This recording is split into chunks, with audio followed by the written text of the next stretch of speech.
After a grueling day of work, I finally managed to crawl into bed. I'm 19, and even though I'm living with my father, I'm also raising my baby on my own. Nights like these are a rare blessing. My little one, who usually fights sleep like it's the end of the world, had fallen asleep unusually early. I could hardly believe it when I looked at the clock and saw it was just past 8. It's not often that I get a chance to lie down this early, so I decided to seize the opportunity. As I sank into the warmth of my bed, I felt an overwhelming sense of relief wash over me. The exhaustion from the day seemed to melt away, replaced by a comforting calm. The house was quiet, save for the gentle hum of the refrigerator downstairs. My dad was already asleep in his room, and my baby was nestled in his crib, breathing softly and peacefully. I closed my eyes, letting the tranquility of the night envelop me. Everything felt perfect for once. I thought about how nice it was to have a rare moment of quiet and rest, and I began to drift off into a deep sleep. Little did I know, the calm of the night was about to be shattered by something that would haunt me forever. I don't know how long I'd been asleep when I was jolted awake by an unsettling sound. My eyes flew open, and I immediately heard the unmistakable noise of the front door creaking open, followed by the faint but distinct sound of footsteps making their way up the stairs. My heart pounded in my chest as the serenity of the night was abruptly shattered. The room felt icy, the kind of cold that seeps into your bones and makes you shiver. I sat up in bed, trying to shake off the lingering fog of sleep. The first thought that crossed my mind was that it must be my mother.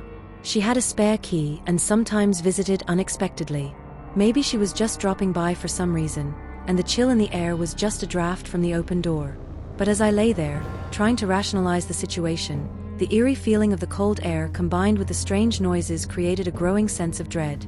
The house was usually so quiet at this time of night, and the sudden disturbance made my skin crawl. I listened intently, my breath coming in shallow gasps as the footsteps moved closer to my room. The calm of the night had been replaced by an unsettling tension that I couldn't ignore. I tried to convince myself it was nothing, just an overactive imagination fueled by exhaustion. But as I lay there, the icy chill only grew more intense, and the sound of footsteps seemed to linger just outside my door. The footsteps stopped right outside my door, and I held my breath, straining to hear what was happening.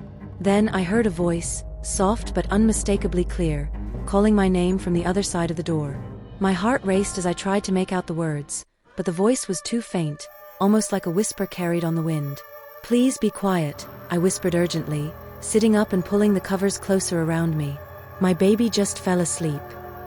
The door creaked open slowly, and the cold that had been creeping into the room turned into a biting frost. I could see the silhouette of a figure standing in the doorway. My eyes strained to make out any details in the darkness, but the figure remained just out of clear view. It was slender and dark, almost blending into the shadows. The chill in the room was now so intense that I could see my breath fogging in the air. The figure stepped further into the room, and I saw a hand extend towards me, beckoning me to come out. The gesture was deliberate and slow, as if it was trying to coax me into following it. The icy air seemed to follow the figure, intensifying the cold that had already settled around me. I stared in horror, my mind racing as I tried to comprehend what I was seeing.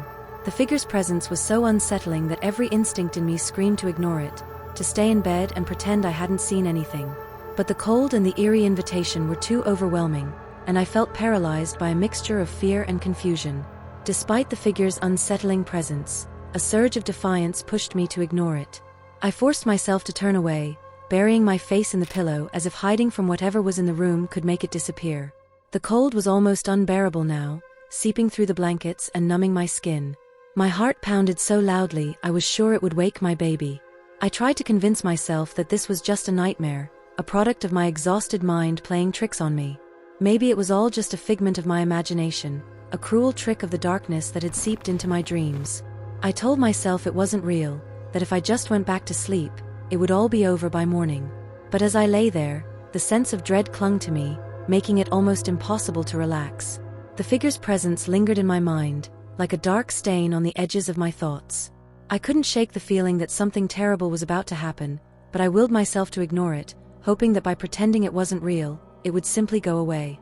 Eventually, my exhaustion won out, and I forced myself to close my eyes again, trying to block out the icy cold and the unsettling image of the shadowy figure.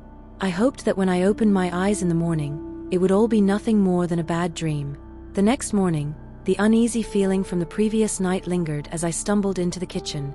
My mother was already there, making coffee. The normalcy of her presence did little to ease the lingering terror from the night before. I hesitated for a moment before recounting the strange events. "Mom, last night, something really creepy happened. I woke up to hear the front door open and footsteps coming up the stairs. The room got freezing cold, and there was this shadowy figure that came into my room and tried to get me to follow it." My mother's face turned pale as she listened. Her hands trembled slightly as she set down the coffee pot. "You're not going to believe this," she said, her voice shaking.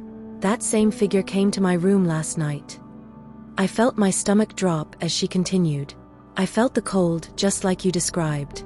It stood by my bed, and I could feel its presence right next to me. It reached out and touched my hand. And then, it spoke."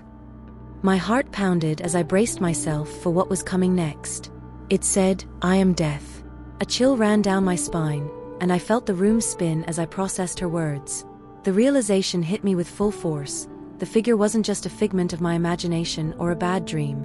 It was something far more sinister, something that had touched both our lives in a way I could hardly comprehend. My disbelief turned to terror as the gravity of the situation sank in. The entity we had encountered was no ordinary presence. It was a harbinger of something far darker, and the nightmare was far from over. And remember, not all stories end when the video does. Sleep well if you can.